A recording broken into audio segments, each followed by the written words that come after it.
हमें पूछो क्या होता बिना दिल जिए जाना। যে ফুল লাগে পুজোর কাজে, সে ফুল দিয়ে দেহ সাজে, জীবন যেন ধূপের ধোঁয়ারে, জীবন রে। আর সবশেষে তুমি অন্য কারোর পাশে। ঠকাইছো না, ঠকবা। মৃত্যুর ঠিক আগে ফেসবুক লাইভে এসে কেঁদে কেঁদে এ কী প্রমাণ দেখালেন ইকরা, যা দেখে রীতিমতো মাথায় হাত পড়েছে আলভি ও তিথির। ইকরা কি তবে আগে থেকেই সব জেনে গিয়েছিলেন আলভি ও তিথির গোপন সম্পর্কের কথা? আর আলভি কেন মরিয়া হয়ে ইকরারির শেষ ভিডিওটি ইন্টারনেট থেকে মুছে ফেলতে চাইছেন? কি এমন লুকিয়ে আছে এই ভিডিওতে? আজ আমরা জানব সেই চাঞ্চল্যকর সত্যিটা। দর্শক, সোশ্যাল মিডিয়ায় এখন রীতিমতো ঝড় তুলেছে ইকরার শেষ ফেসবুক লাইভটি। মৃত্যুর ঠিক আগে লাইভে এসে কান্নায় ভেঙে পড়েন ইকরা। শুধু কান্নাই নয়, সবার সামনে তিনি তুলে ধরেন এমন কিছু অকাট্য প্রমাণ বা সুবুত যা দেখে বাকরুদ্ধ পুরো নেট দুনিয়া। জানা যাচ্ছে আলভি এবং তিথির আড়ালে চলা সেই প্রতারণা আর বিশ্বাসঘাতকতার সব খবরই ইকরার কাছে পৌঁছে গিয়েছিল। দিনের পর দিন আলভি কিভাবে ইকরার সাথে অভিনয় করে গেছেন এবং তিথির সাথে মিলে তাকে ঠকিয়েছেন, লাইভে এসে সেই সব গোপন তথ্যই ফাঁস করে দেন ইকরা। তার হাতে থাকা প্রমাণগুলোই বলে দিচ্ছিল ভেতর ভেতর কতটা মানসিক যন্ত্রণার শিকার হয়েছিলেন তিনি। ইকরার এই বিস্ফোরক লাইভের পরই যেন পায়ের তলা থেকে মাটি সরে গেছে আলভির। গুঞ্জন উঠেছে নিজের এবং তিথির সম্মান বাঁচাতে এখন যে কোনো মূল্যে ইকরার এই ভিডিওটি সব জায়গা থেকে ডিলিট করার চেষ্টা চালিয়ে যাচ্ছেন তিনি। কারণ আলভি খুব ভালো করেই জানেন ইকরার দেখানো ওই প্রমাণগুলো যদি সবার হাতে হাতে পৌঁছে যায় তবে তাদের কেরিয়ার এবং ব্যক্তিজীবনের আর কিছুই অবশিষ্ট থাকবে না। নিজের কুকীর্তি ঢাকতেই আলভির এই মরিয়া চেষ্টা। কিন্তু সত্য কি আর এত সহজে ধামাচাপা দেওয়া যায়? আলভি ও তিথির এই প্রতারণার পর এবার মুখ খুলেছেন স্বয়ং ইকরার পরিবার। এখন ইকরার মা লাইভে এসে কি সত্য ফাঁস করে দিলেন, চলুন ইকরার মায়ের মুখ থেকেই শুনে নিই। আমার মেয়ে আমাকে বলছে, আম্মু ওর কোনো ফিলিংস আমার সাথে কাজ করে না। এরপর আপনাদের কাছে আমি আর কি বলবো বলেন? আমি কি ন্যায় বিচার কখনো পাবো? আমি কি ন্যায় বিচার পাবো? আপনারা কি মনে করেন আমি ন্যায় বিচার পাবো? সে এসে বলছে একটা 1.5 বছরের বাচ্চা নিয়ে সে ওই দেবরকে সুস্থ কইরা বাংলাদেশে নিয়ে আসছে। আলবি ইমিগ্রেশন থেকে ওই এয়ারপোর্ট থেকে আলবি কিভাবে বের হইল সেটা আমার প্রশ্ন আপনাদের কাছে। আমার যদি ন্যায় বিচারের জন্য আমার যদি দেশের প্রধানমন্ত্রীর কাছে যাইতে হয় আমি তাও যাব। আমার একমাত্র সন্তান সে বাধ্য করছে, সে 3টি বছর যাবৎ সে রাত 3টায় বাড়ি ফিরে সকাল 8টায় ঘুষে ঘুম থেকে চলে যায়। তার আর কি আমার বলার আছে? সেই মেয়েটা ওর প্রত্যেকটা নাটকের দেখেন ওর সাথে কিভাবে ডলাডলি করে সে নাটক করে। আমার মেয়ে জন্মদিনের জন্য অপেক্ষা করতেছে, সে 2টা পর্যন্ত ওখানে জন্মদিন পালন করে সে 2:30টার সময় বাসায় আসছে। আগে তো সে তার ফ্যামিলির সাথে জন্মদিন পালন করবে, সে আগে ইন্ডাস্ট্রিতে কেন জন্মদিন পালন করবে? তারপরে এটা আমার মেয়ে মাইনা নিয়ে সে উইশ করছে। এরপরে আর কি করতে পারে একটা মেয়ে আমাকে বলেন আপনারা? আপনাদের কাছে আমি হাত জোর করে বলতেছি, আমার অনুরোধ আপনারা মিথ্যা প্রচার করেন না। আপনাদের ঘরে মা বোন আছে, আপনাদের মা আছে, আপনাদের ঘরে বোন আছে, আপনাদের সন্তান আছে। আমার অনুরোধ, বিশেষ অনুরোধ, আপনারা মিথ্যা কিছু প্রচার করেন না। আমার এই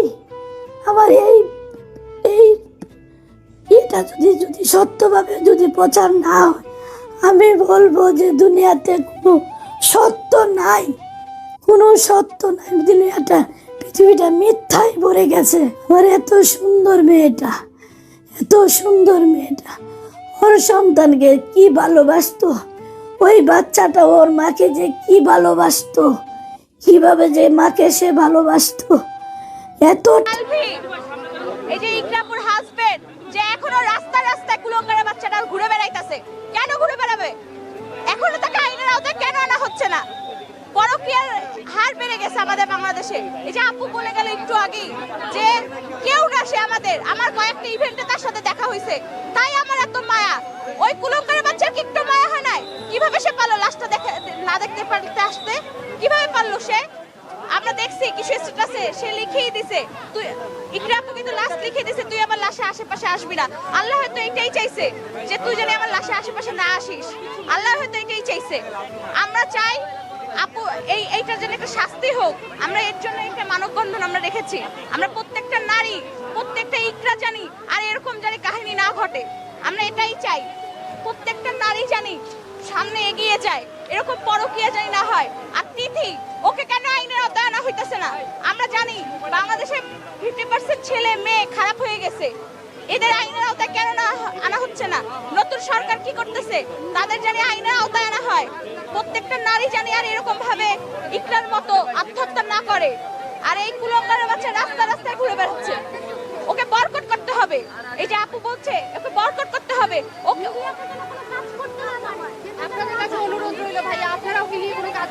আপনারা সবাই, ওই যে আপু একটু আগে বলে গেল যে ওকে হত্যা মামলা বিচার, ও যদি হত্যাকাণ্ড হয়।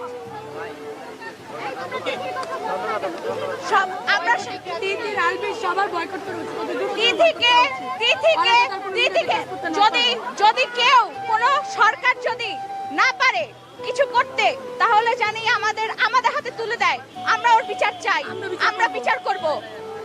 পোস্ট করেছে আলবি কালকে একটা পোস্ট করেছে, ও এতই ওর বউকে যদি ভালোবেসে থাকে, আমি আমার বউকে, আমার বউ আমাকে কবর দিয়ে গেছে, ও বলছে। কিন্তু ও কিভাবে লিখতে পারলো? ওর বউয়ের নামটা কিভাবে লিখতে পারলো? ও এতই ভালোবাসে যখন ওর বউয়ের নামটা কিভাবে লিখতে পারলো? আমরা সবাই জানি ইকরা আপুর নাম, সবাই জানি পুরা ইকরা আপুর নামটা। ও আইডিটাও ভ্যানিশ করে দিয়েছে। ও এত বড় একটা খারাপ, এত বড় একটা জানোয়ার পশু হয়ে গেছে। ও কিভাবে ওর বউয়ের নাম ভুল লিখলো? আমার কাছে কিন্তু সেই প্রমাণটাও আছে। ও লিখেছে ইকলি, ও আমার মনে হয় ও তিথি লিখেছে। আমরা সবাই এটা জাস্টিস চাই। আমরা সবাই চাই প্রত্যেকটা নারী। আলভি আমরা বয়কট চাই আলভি জানি ও বাবা হিসেবে শুধু বেঁচে থাকবে, আর কোন পুরুষ হিসেবে বেঁচে থাকবে না, ও স্বামী হিসেবেও থাকবে না। কোন নারী যদি ওর দিকে তাকায়, ও জানি সেই নারীটা যদি ভাবে দুইবার যে আসলে ওকে বিয়ে করা যাবে কি যাবে না। আমরা সবাই বয়কট চাই আলভির, সবাই এটা নিয়ে রুখে দাঁড়াবো। আলভি দিদি বয়কট, আলভি দিদি বয়কট, আলভি দিদি বয়কট, আলভি দিদি বয়কট, আলভি দিদি বয়কট, আলভি দিদি বয়কট। আর আমার ভাই বোনেরা, আমার ভাইয়েরা, আপনারা যারা আছেন মিডিয়া জগতে, তারা প্লিজ সবাই দয়া করে ওকে ক্রস দিয়ে ওকে লিখবেন। ও জানি একটা হত্যাকাণ্ড পুরুষ, একটা হত্যাকাণ্ড হিসেবে ওকে পরিচয় হবে।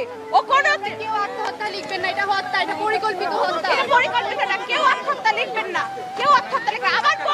আমার বোন ইকরা কোনো আত্মহত্যা করেনি, তার কোনো বোন নেই। আত্মহত্যা করে মেয়ে না, ইকরা খুবই স্ট্রং। ইকরার কোনো বোন নেই, কিন্তু আজকে তার প্রত্যেকটা বোন দাঁড়িয়ে গেছে এখানে। হ্যাঁ, আমি জানি ইকরাপু অনেক স্ট্রং, সে সামনে থেকে স্ট্রং দেখায়, কিন্তু সে ভিতরে অনেক ডিপ্রেস ছিল, যেটা আমরা যারা তার কাছে আছি তারা দেখেছি সে কতটা স্ট্রং ছিল, সে কতটা ডিপ্রেসের ভিতর থেকে গেছে। আমরা সবাই এটা একটা জাস্টিস চাই। তিথি আলভি বয়কট, তিথি বয়কট, তিথি আলভি বয়কট। আর ও নাকি এখনো নেপালে। এইসব ভুয়া কথা এইসব ভুয়া কথা বলিস না। তুই যে বাংলাদেশে আসোস, কুলঙ্গারের বাচ্চা, তুই যে বাংলাদেশে আসোস, রাস্তায় নাম তুই শুধু, প্রত্যেকটা নারী তোর বিরুদ্ধে দাঁড়িয়ে যাবে, প্রত্যেকটা মা তোর বিরুদ্ধে দাঁড়িয়ে যাবে। আমরা চাই ওকে ইকরাপু হিরো বানাইছিল, ও ইকরাপু যেহেতু চলে গেল, আবার জিরো আছে। আরে ওকে কে চিনতো? কেউ চিনতো না। ইকরাপুর জন্য পরিচিত হইছে। ইকরাপু প্রত্যেকটা ইভেন্টে নিয়ে গেছে ওকে, তারপর ওকে চিনছে। ওকে কেউ চিনতো না। যদি কেউ চিনে থাকে, সব ছাত্রীগুলো ওরে চিনছে, একটা নারী ওরে চেনে না। তিথি আলভি বয়কট, তিথি আলভি বয়কট, তিথি আলভি বয়কট। কালকে বলতেছিল যে আমি নেপাল যাব, গিয়ে যাই হোক হাতে নাতে ধরবো। একসাথেই ছোট থেকে খেলে ধুলে বড় হয়েছে। আমার পাশেও ডিএইচএস, প্রত্যেক শুক্রবার আমরা পার্কে নিয়ে যাই। আমি তো দেখছি কালকে সবার আগে হাসপাতালে গিয়ে। যাই হোক, আমার মেয়েটা আর ওর ছেলেটা সমবয়সী, একসাথেই ছোট থেকে খেলে ধুলে বড় হয়েছে। আমার পাশেও ডিএইচএস, প্রত্যেক শুক্রবার আমরা পার্কে নিয়ে যাই। আমি যেহেতু চাকরি করি, বিভিন্ন সমস্যায় থাকি, দেখা যায় অনেক সময় বাচ্চার খেয়াল রাখতে পারি না, এটা ওটা সমস্যা হয়। কিছু হইলেও এমন একটা মানুষ সব কিছু নিজের কাঁধে নেয় যে আমি আসি, তুই টেনশন করিস না, আমি ওকে নিয়ে আসতেছি, আমি ওকে দেখতেছি, আমার বাসায় রেখে যা, আমি খাওয়াবো, আমি ঘুম পাড়াবো। এই যে ওরা কত ওর বাসায় ছিল। তার সঙ্গে আপনার শেষবার কবে কথা হয়েছে? কালকে এই সকালে 10টার সময়।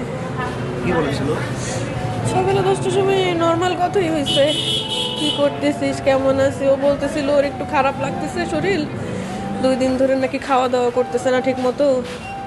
তো আমি বললাম যে একটু খাওয়া দাওয়া কর, রোজা যেহেতু মানে সেহরি খাচ্ছে না, রোজা তো সারাদিন না খেয়ে তো রাখা যায় না। এরপরে ওর একটা গ্রুপ আছে, আপনারা জানেন, মাম্মিস গ্রুপ, ওদের একটা গেট টুগেদারের ইফতার পার্টি ছিল কালকে। তো আমি আরও ওকে বললাম যে আমি একবার অফিসে রেডি হয়ে আসছি, এখান থেকে ডাইরেক্ট ইফতার পার্টিতে আসবো, তো দেখা হবে। তো একটু পরে বলতেছিল, এর কিছুক্ষণ পরেও আমাদের একটা গ্রুপ আছে আমাদের বান্ধবীদের, আমাদের 3 বান্ধবীর, ওই গ্রুপে মেসেজ দিছে যে আমি নেপাল যাব সন্ধ্যার সময়, 7:30টার সময় এরকম মনে হয়, টিকিট খুঁজতেছে 7:30টার দিকে।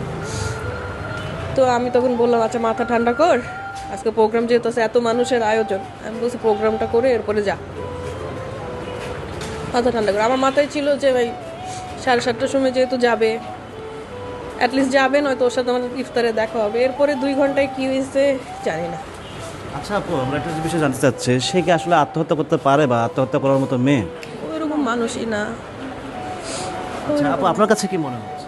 আপু কখনোই আত্মহত্যা করার মতো না, ও অনেক স্ট্রং, ও আমাদের সবাইকে অনেক স্ট্রং বানাইছে। সবসময় বলতো যে স্ট্রং থাকতে হবে, কখনো হার মানা যাবে না, হার মেনে গেলেই শেষ। কিন্তু ও এই কাজ করতে পারবে এটা কখনোই সম্ভব না। আপনারা কি ধারণা করছেন তার মৃত্যুর পেছনে কি এমনটা রহস্য থাকে? ওকে মনে হয় এমনভাবে আসলে ট্রিগার করা হয়েছে, আমার যেটা মনে হয়, কারণ যেই মানসিক যন্ত্রণাটাতে ও ছিল, ওটা তো 2 ঘন্টার জিনিস না, 2 ঘন্টাতে তো আপনি ডিসিশন নেবেন না।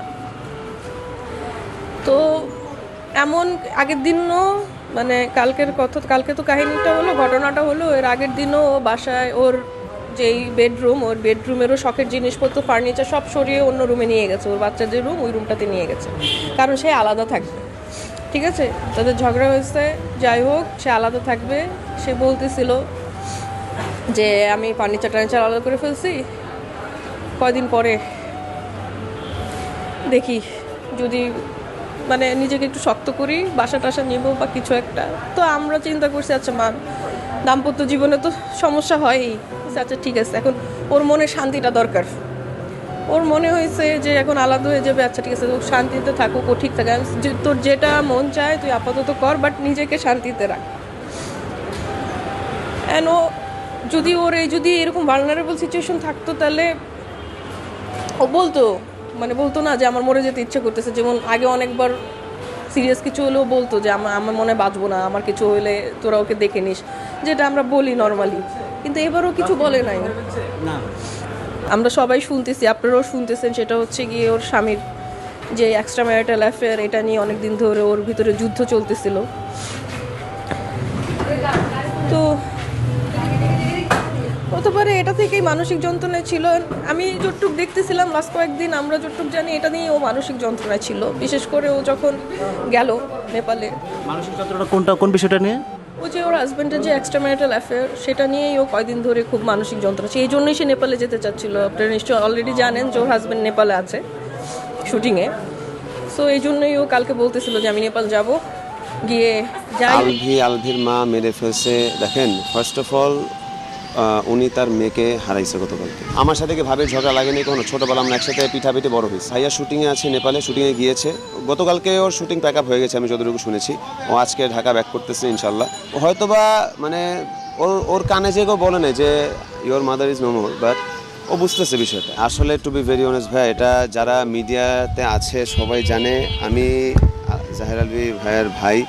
আমার মিডিয়া নিয়ে কখনো কোনো ইন্টারেস্ট ছিল না, এবং এই জিনিসগুলোতে নিয়ে আমার কখনো কোনো ধরনের মাথা ব্যথা ছিল না। তো আপনারা যদি আমাকে এই বিষয়ে কোনো কোশ্চেন জিজ্ঞেস করেন, আমি সরি টু আমি কিছু বলতে পারবো না। পোস্টমর্টমের রিপোর্টটা আমার কাছে আসেনি। কারণ আমি রিজিককে নিয়ে এখানে আসছি, তো আমার কাছে আসেনি। এটাও হয়তো বা ভাবির ফ্যামিলিদের কাছে আছে। মৃত্যুর কারণ আমি যতটুকু মানে মুখে মুখে যতটুকু শুনেছি, আমি কি বলে রিপোর্টটা এখনো পাইনি। মুখে মুখে যতটুকু শুনেছি সেটা হচ্ছে যে এটা সুইসাইডাল একটা ইয়ে ছিল। আমি এতটুকু বলবো, ভাবি আর আমি মানে খুবই ক্লোজ ফ্রেন্ড ছিলাম বিগত 10-15 বছর ধরে। We were very good friends. Even আমার কোনো সাইকোলজির কোনো ইস্যু হলে আমি ভাবির সাথে শেয়ার করি, ভাবির কোনো কিছু ভাবি আমার সাথে শেয়ার করে। I am not being biased, but ভাবির সাথে আমার বিগত কয়েক মাসে ভাবির সাথে এরকম কোনো কনভারসেশন আমার হয়নি। হয়েছে আমার ইস্যুস নিয়ে, বাট ভাবির ইস্যুস নিয়ে কোনো ধরনের কোনো কনভারসেশন ভাবির সাথে আমার হয়নি। আমি এতটুকুই জাস্ট জানি যে ভাইয়া শুটিংয়ে আছে, নেপালে শুটিংয়ে গিয়েছে। গতকালকে ওর শুটিং প্যাক আপ হয়ে গেছে আমি যতটুকু শুনেছি। ঢাকা ব্যাক করতেছে ইনশাল্লাহ। আমি আসলে এই বিষয়টাতে, ভাইয়ার বিষয়টাতে আমি এর থেকে বেশি কিছু বলতে পারবো না। এখন তারা যদি মামলা দেয়, এটা লিগাল প্রসিডিওর যেটা মানে আইন যেটা বলে সে অনুযায়ী আমাদের আগাতে হবে, কিছু করার নেই। বিকজ এটা কোনো নর্মাল ইস্যু না অবভিয়াসলি। সো আইন যেটা বলে, আইনের প্রসিডিওর অনুযায়ী আমরা আগাবো। বাকিটা দেখা যাক, আল্লাহ ভরসা কী হয়। আসলে আলভির মা মেরে ফেলছে। দেখেন, ফার্স্ট অফ অল উনি তার মেয়েকে হারাইছে গতকালকে। স্বাভাবিক এই টাইমটাতে মানুষ কি বলে না বলে এটা কারোর কোনো ক্রাইটেরিয়া থাকে না। আমি ভাইয়া আমরা আমাদের বাবা হারাইছি। সো আমরা জানি আপনজন চলে গেলে এরকম লাগে। হ্যাঁ, সো ওই মোমেন্টে মানুষ কি বলে না বলে সেটার কারেক্ট সেন্স তার নিজের মধ্যেই থাকে না। ঠিক আছে। আর আপনারা যেটা শুনতে যাচ্ছেন যে ফ্যামিলিগতভাবে কোনো কনফ্লিক্টের বিষয়টা, আপনারা তো ঘুরে কোশ্চেনটা করছেন, আমি বুঝতে পারতেছি। একটা ফ্যামিলিতে কনফ্লিক্ট হয়, ঠিক আছে, আমি অনেস্টলি বলতেছি কনফ্লিক্ট হতেই পারে, বাট দ্যাট ডাজেন্ট মিন যে এরকম কোনো একটা ইস্যুস হয়ে যাবে। সত্যি কথা যেটা, আমার সাথে কি ভাবির ঝগড়া লাগেনি কোনো, ছোটোবেলা আমরা একসাথে পিঠাপিঠি বড় হয়েছি, লাগতেই পারে, বাট দ্যাট ডাজেন্ট মিন যে একটা মানুষ তার নিজের লাইফটা নিয়ে নেবে। ঠিক আছে, সমস্যা হতেই পারে। আর সবচেয়ে বড় বিষয় হচ্ছে যে ভাইয়া ভাবি আমরা আগে এক সময় একসাথে ছিলাম, বাট বিগত 1-1.5 বছর ধরে আমরা সেপারেট আছি। লাইক আমি আম্মু এক বাসায় থাকে, ভাইয়া ভাবি আরেক বাসায় থাকে। সো বিগত 1-1.5 বছর ধরে ভাইয়া ভাবির সাথে ওদের পার্সোনাল লাইফে কী হচ্ছে ওইটা নিয়ে আমাদের তেমন কোনো আইডিয়া নেই। ইভেন আমাদের সাইড থেকেও ভাইয়া ভাবি মানে আমাদের সাইড থেকে আমার আম্মুর সাইড থেকে ভাবি অথবা ভাইয়ার সাথে কী সমস্যা হচ্ছে সেটাও আসলে ওরকম সমস্যা হচ্ছেও না যে আমি আপনাদের সাথে ক্ল্যারিফাই করে বলতে পারবো। Because we live separately. আমরা 1-1.5 বছর ধরে আমরা আলাদা আছি আর কি। রিজিক যথেষ্ট ম্যাচিওর একটা বাচ্চা। হ্যাঁ, ওর 5 বছর হবে, ওর মার্চে 5 বছর হবে। সো রিজিক হয়তোবা মানে ওর কানে যে বলে না যে your mother is no more, but ও বুঝতেছে বিষয়টা। ও বুঝতে পারছে যে something is bad right now, এখানে কিছু একটা হচ্ছে। তো আসলে ওর জন্য আমি আসলে কিছু আমার বলার ভাষা নেই। আমাকে রিজিকের কথা জিজ্ঞেস করলে আই ক্যান্ট সে এনিথিং। এতটুকু বলবো, আমি ওর চাচা হিসাবে, ও আমাকে পোপা ডাকে, সো ওর পোপা হিসেবে আমার দায়িত্ব থাকবে ওর ফিউচারটা গড়ে তোলা। ভাইয়া আছে, থাকবে। আমি ওর মাত্র 5 বছর বয়স, আমি ওর জন্য যতটুকু করা লাগে আমি করে যাব। ডাক্তার আমার কাছে ডিক্লারেশন দিয়েছিল, মানে ভাবিকে যখন কুর্মিটোলা নেওয়া হয় ফ্যামিলির সাইড থেকে I was the only one. So ওখানে প্রাইমারি প্রসিডিউর যা ছিল সব আমারই করা লেগেছে। বিকজ ওরা যারা কি বলে অ্যাসিস্ট্যান্ট ছিল তারা তো আর ওখানে কোনো পেপারস কোনো কিছু করতে পারবে না। সো আই ওয়াজ প্রেজেন্ট, আমারই সব কিছু